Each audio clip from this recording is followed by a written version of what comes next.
Guys welcome to cric chat Venkatesh. BGT series అనగానే అందరికీ గుర్తుకొస్తున్న పేరు చేతేశ్వర్ పుజారా. లాస్ట్ 2 టూర్స్లో ముఖ్యంగా 2018-19లో అయితే అతను 500 పైగా రన్స్ చేశాడు, 3 సెంచరీలు చేశాడు, మ్యాన్ ఆఫ్ ది సిరీస్ కూడా. ఈవెన్ లాస్ట్ టైం మనం 2020-21 గెలిచినప్పుడు కూడా అతను ఎక్కువ రన్స్ చేయకపోయినా, సెంచరీలు చేయకపోయినా చాలా కీలకమైన ఇన్నింగ్స్ ఆడాడు గాబాలో కానీ మిగతా టెస్ట్లో కానీ.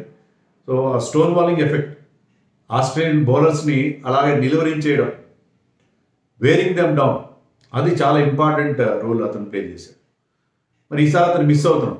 చాలామంది అతను ఆడిస్తే బాగోదు కదా అంటున్నారు. నేను చాలా సందర్భాల్లో చాలా ఇంటర్వ్యూలో చెప్పాను ఏంటంటే, మరొక పుజారాని తయారు చేసుకోవాలి మనం. అతను కూడా గొప్ప ఫామ్లో వెళ్ళాడు, ఒక డబుల్ సెంచరీ చేశాడు, గతంలో ఉన్నంత ఎఫెక్టివ్గా లేడు. He's not the same Pujara. అలాంటప్పుడు అతని బదులు మనం కొత్త వాళ్ళని తయారు చేసుకునే ప్రయత్నం చేద్దాం అని చెప్పాను. మరి ఎవరు అవుతారు మనకి కొత్త పుజారా అనేది ఈ వీడియోలో చూద్దాం. పుజారా లాగా ఆడగల టెంపర్మెంట్ ఇప్పుడు ఆడుతున్న నెంబర్ 3లో ఉన్న గిల్కి ఉందా? I am doubtful. ఎందుకంటే వీళ్ళందరూ కూడా T20 ఫార్మాట్, 1 డేస్ ఇవన్నీ ఆడుతూ వీళ్ళు టిపికల్ టెస్ట్ ప్లేయర్స్ కాదు వాళ్ళు.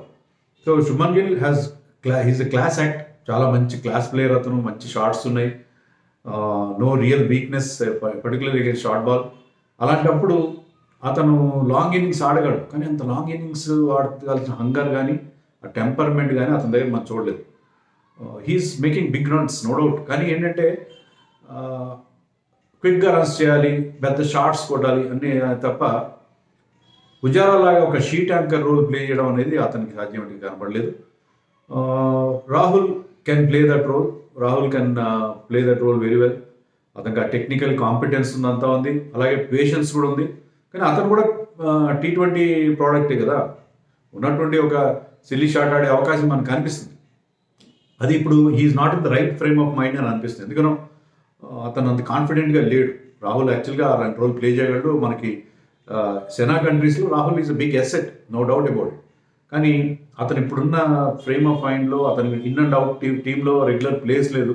అలాంటప్పుడు అతను అంత కాన్ఫిడెంట్గా ఉన్నాడా అని డౌట్ వస్తుంది. Virat Kohli can play that kind of role. Virat Kohli ఎందుకంటే అతనికి ఉన్న ఎక్స్పీరియన్స్ కానీ అందరు కానీ అన్నీ ఉన్నాయి. బట్ విరాట్ కోహ్లీ అలాంటి రోల్ ఆడతాడా? విరాట్ కోహ్లీ కూడా he will also go for some shots. అంటే ప్యూర్ షీట్ యాంకర్ రోల్ అయితే విరాట్ కోహ్లీ ఆడు, he will definitely play his shots. I think typical Pujara లాగా ఆడగల ప్లేయర్ మన టీంలో ఎవరైనా ఉన్నారంటే నాకు ధ్రువ్ జురెల్ కనిపిస్తుంది. యాక్చువల్లీ నేను ధ్రువ్ జురెల్ని టీంలో చేర్చడానికి థియరాటికల్గా నేను వ్యతిరేకించాను మొదట్లో అనుకున్నాను నేను. అంటే మన ఒపీనియన్స్ మారుతుంటాయి. ఎందుకంటే ధ్రువ్ జురెల్ ఎందుకు వద్దనుకున్నానంటే, మీ రెగ్యులర్ బ్యాటర్స్ ఉండగా, సర్ఫరాజ్ ఉండగా అతనికి 2 టెస్టులు ఫెయిల్ అయినంత మాత్రం అంత పక్కన పెట్టేసి ఒక వికెట్ కీపర్ బ్యాటర్ని just because he played 1 match, ఆస్ట్రేలియాతో జరిగిన మ్యాచ్లో బాగా ఆడాడు కాబట్టి ఆ ఒక్క మ్యాచ్ ఆధారంగా తీసుకొచ్చి అతన్ని టెస్ట్లో పెట్టేస్తే ఎలా ఉంటుంది? కరెక్ట్ కాదు కదా. మీ రెగ్యులర్ బ్యాటర్కి ఆ కాన్ఫిడెన్స్ ఇవ్వాలి కదా. ఒక ఏదో షార్ట్ టర్మ్ మెజర్లా ఉంటుంది. షార్ట్ టర్మ్ మెజర్కి నేను ఇక్కడ ఈ టూర్లో పబ్బం గడిపేసుకుందాం, తర్వాత మళ్ళీ సర్ఫరాజ్ వైపు వెళ్దాం, అలా కాకుండా give him a long run, అది థియరాటికల్గా. కానీ ఇప్పుడు మనకున్న రిక్వైర్మెంట్ ఏంటంటే పుజారా లాంటి ఒక ప్లేయర్ కావాలి, వేరింగ్ దెమ్ డౌన్. ఎందుకంటే లాస్ట్ టూర్లో, అంతకుముందు 2 టూర్లో కలిపి పుజారా ఆస్ట్రేలియాలో ఎన్ని నెంబర్ ఆఫ్ బాల్స్ ఆడాడు మీకు తెలుసా? 2657 బాల్స్ ఆడాడు, 2657 బాల్స్ ప్లేడ్, అన్ని డెలివరీస్ ఫేస్ చేశాడు. సో అంత పేషెన్స్, టన్స్ ఆఫ్ పేషెన్స్, కొండంత సహనం ఉంది అతనికి. ఆ సహనంతో ఆడి, నేను మార్నింగ్ వీడియోలో కూడా చెప్పాను, వదిలేస్తాడు బాల్, స్టంప్స్ మీద నుంచి వెళ్ళిపోయినా ఆ లెంత్ వదిలేస్తాడు, లేకపోతే బాడీ తగిలించుకుంటాడు. దెబ్బలు తగిలినా పర్లేదు, వికెట్ మాత్రం పారేస్తాడు.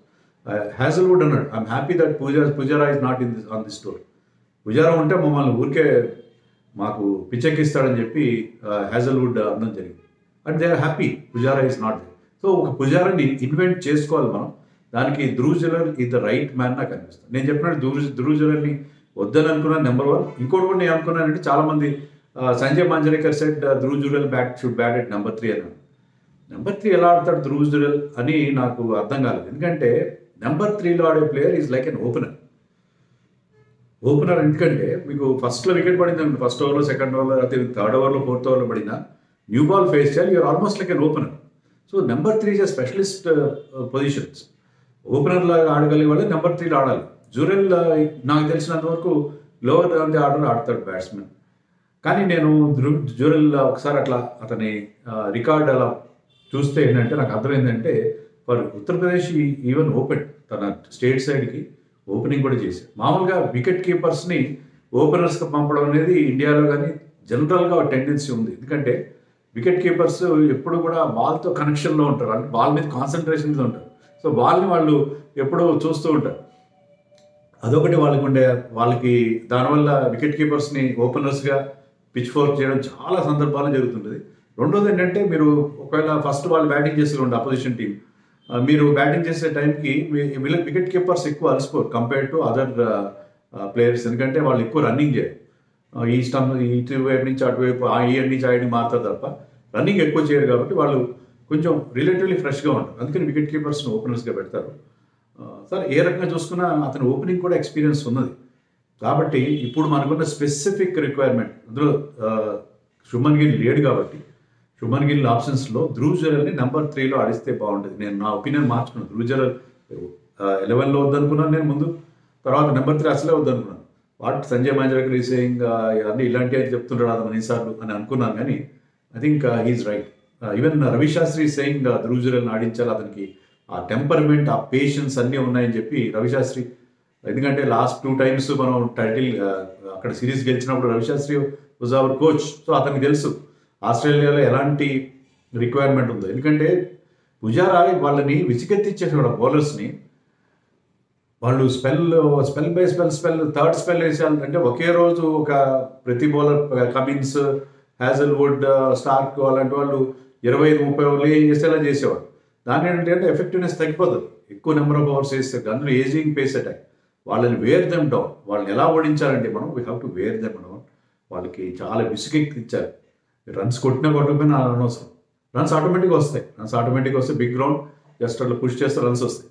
So I think Dhruv Jurel is the right man అని నాకు అనిపిస్తుంది నెంబర్ 3లో. ఇప్పుడు అనుకోండి కానీ మనకి రేపే కదా టెస్ట్ మ్యాచ్, ఇంకా తెలియదు. That is my I'm just thinking aloud. అలా అయితే బాగుంటుంది.